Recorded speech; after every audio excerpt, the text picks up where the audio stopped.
इसका मुद्दा अमर रहे, भिखारी अमर रहे, अमर रहे, जिंदाबाद, जिंदाबाद, जिंदाबाद, विकास पार्टी जिंदाबाद, जिंदाबाद, जिंदाबाद, जनता जिंदाबाद, जिंदाबाद।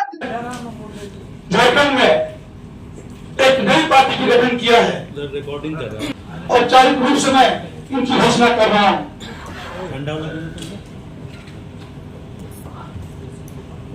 हमारी पार्टी का नाम आपकी विकास पार्टी है और जैसे कि सबको मालूम है, बीत जाने के बाद भी आज भी प्रदेश की दशा जस की तस है। जिस लक्ष्य को रखकर झारखंड का अलग राज्य का गठन किया गया, आज वो लक्ष्य दूर दूर तक कहीं दिखाई नहीं पड़ रही है। प्रदेश की जनता बेहाल है, नेता दल की सरकार बनी है, तब से पूरी प्रदेश में मकसद है। अभी मेरा मकसद है कि पार्टी को हमको लॉन्च करना है और पार्टी का भी विस्तार करना है। बाकी बात क्या चुनाव लड़ना है, कितने को लड़ेंगे, इसकी घोषणा बाद में की जाएगी और सबसे पहले आपको बताया जाएगा। अध्यक्ष, ऐसा देखा जाता है हमेशा कि जब भी चुनाव नजदीक आती है कई पार्टियां इस समर में टूट पड़ती हैं। क्या लगता है आपकी पार्टियां कब तक टिकेगी? शायद आपको मालूम है कि हमने एक नई पार्टी की स्थापना की थी जिसका नाम सेकुलर जनता पार्टी थी। और 2019 से हम लगातार पूरे झारखंड का हमने भ्रमण किया है और अगर आपको देखना है तो आप संथाल परगना आप जाए और आपको पता चलेगा वहाँ। लेकिन इलेक्शन कमीशन के माध्यम से मुझे उस नामों पर किन्हीं को आपत्ति था और जो वो नाम हमें नहीं मिल सका और हम चुनाव नहीं लड़ सके थे। ऐसा नहीं कि हम आज पहली बार आए हैं और अब चुनाव है 4 महीने के बाद, और हमें सिर्फ ऐसा नहीं कि मैं 2019 से लगातार जनता के बीच में और उनकी मैं सेवा कर रहा हूँ। तो आज मुझे ऐसा महसूस हुआ कि नहीं, जनता के बीच में जाना चाहिए और अपन जो जनता का हक है, अधिकार है, जो आज छीना जा रहा है, जो उनसे वंचित रखा जा रहा है, तो मुझे लगा कि नहीं, आपकी विकास पार्टी एक ऐसी पार्टी है जो उनकी समस्या को हल कर सकता है। मेरा चुनाव लड़ने से कोई मकसद नहीं है, मेरा मकसद है लोगों की सेवा करना। अक्सर देखा जाता है कि सभी पार्टियां कई मुद्दे के साथ जनता के बीच में जाती है। आपकी पार्टी का क्या मुद्दा है जनता के बीच में, क्या कुछ लेकर के जाती है?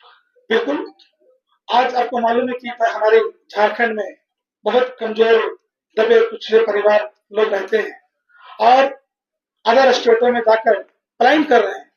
हमें अपने स्टेट पर गर्व है, फख्र है कि हिंदुस्तान का पहला ऐसा राज्य झारखंड है जहाँ खाना संपत्ति से भरपूर है। लेकिन मुझे अफसोस है कि जब कोई चाय बादशाह की बहन भात भात कह के मर जाता है तो भात नसीब नहीं होता है, ये मुझे अफसोस की बात है। और रोजगार नहीं मिल पाता है। हमारी लक्ष्य है कि जो भी प्रदेश की जो कल्याणकारी योजना सरकार की चलेगी वो जन जन तक पहुंचेगा और जो भी असहाय लोग हैं जो आज मुख्य धाराओं से जो हट चुके हैं, आज हमारी पार्टी उनको जोड़ने का काम करेगा। मैनिफेस्टो में क्या क्या शामिल है? मैनिफेस्टो के लिए हमको बताएंगे हमारे, बाकी के लिए हमारे एडवोकेट हैं हाईकोर्ट से और हमारे सलाहकार हैं और पार्टी के एडवाइजर, लीगल एडवाइजर वकील भी हैं। बाकी की बात सरोज जी बताएंगे। जो तक अभी पार्टी हमारी मार्च करेगी।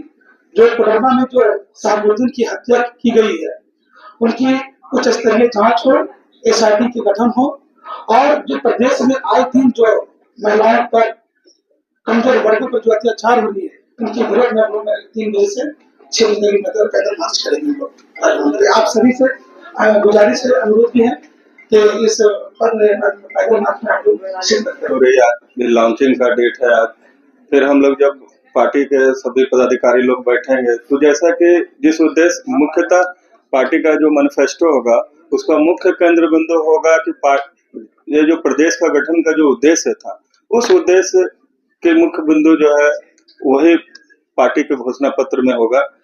क्योंकि जिस उद्देश्य से इस राज्य की गठन की गई थी कि राज्य का समुचित और संतुलित विकास हो, यहाँ से पलायन रुके, लोगों का आर्थिक, सामाजिक, शैक्षणिक हर क्षेत्र में विकास हो, जो पिछड़े वर्ग के लोग हैं, वंचित वर्ग हैं, उनको मुख्य धारा में शामिल किया जाए और इस राज्य से पलायन बंद ही नहीं खत्म हो और यहाँ के लोगों को ही नहीं बल्कि देश के अन्य क्षेत्र के लोग रोजगार की तलाश में इस हमारे झारखंड प्रदेश में आए, क्योंकि झारखंड खनिज संपदा के सबसे धनी राज्य है, होते हुए भी यहाँ पर जो पलायन की जो स्थिति है, पिछड़ेपन की जो स्थिति है, भुखमरी की जो स्थिति है, तो हमारी पार्टी की जो घोषणा पत्र होगी उसका केंद्र में जो झारखंड बनने का जो सपना था, वही सब तथ्य जो है केंद्र बिंदु है। एक सवाल और कैसे सामना करेंगे, एक तरफ बीजेपी दूसरी तरफ सत्ता की पार्टी जेएमएम, कैसे सामना करेंगे?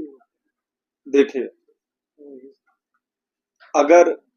अगर इरादा पक्का हो, लक्ष्य की ओर अगर आदमी मेहनत करे, तो कहा ही जाता है कि अगर आप चाहते हो, कर सकते हो, तो आप कर सकते हो। और प्रयास एक ऐसी चीज है कि जैसे कि स्कूली शिक्षा में हम लोगों को सिखाया जाता था कि करत करत अभ्यास जड़मति होत सुजान, आवत जावत रस्सी सिल पर परत निशान। जब एक मुलायम सी रस्सी से इतने पत्थर पे शिला पे निशान पड़ जाते हैं, तो यहाँ तो जनमानस है। आज का जनमानस पहले का जनमानस नहीं है, फिर भी बहुत हद तक आज का जनमानस जागरूक है। हमारे पार्टी के पदाधिकारी डोर टू डोर जाएंगे, 1-to-1 कांटेक्ट करेंगे और प्रदेश के गठन के उद्देश्यों के बारे में लोगों को बताएंगे। लोग स्वतः जागरूक होंगे, हमारे पार्टी की ओर आकर्षित होंगे, जुड़ेंगे और हमारे उद्देश्यों में अपना योगदान देंगे और सेवा का अवसर देंगे। पार्टी अपने बलबूते पे अपने एजेंडे को पूरा करेगी, लेके चलेगी, अवश्य। या किसी के साथ अलायंस करेगी? ये तो समय और आवश्यकता की बात हो गई है ना। आवश्यकता आविष्कार की जननी है। जैसा कि हमारी पार्टी तो सबसे पहले, अगर पार्टी के हमारे पदाधिकारी अध्यक्ष महोदय ने सबसे पहले बहुतों की ओर देखा कि शायद जो 1/4 सदी पार हो गई है राज्य के गठन का, लेकिन राज्य जस की तस से जहां थी वहीं पर है, तो अगर इनको किसी पार्टी में कोई ऐसा स्कोप नजर आता तो इस तरह का उद्देश्य नहीं करते। तो उनको जब लगा कि कोई पार्टी जो है राज्य के गठन के उद्देश्य की दिशा में कार्य नहीं कर रही है, तो हम एक नई पार्टी का इनको आवश्यकता महसूस हुई, तो इसी सारे उद्देश्यों के साथ इन्होंने नई पार्टी की गठन किया और हम लोग सब समुचित होकर समुचित सामूहिक रूप से प्रयास करेंगे तो अवश्य सफलता मिलेगी। पार्टी पहले तो अपने बलबूते पे ही अपने उद्देश्यों की ओर अग्रसर होगी, बाद में आवश्यकता अनुसार देखा जाएगा। कोई हार्ड एंड फास्ट नियम तो होता नहीं।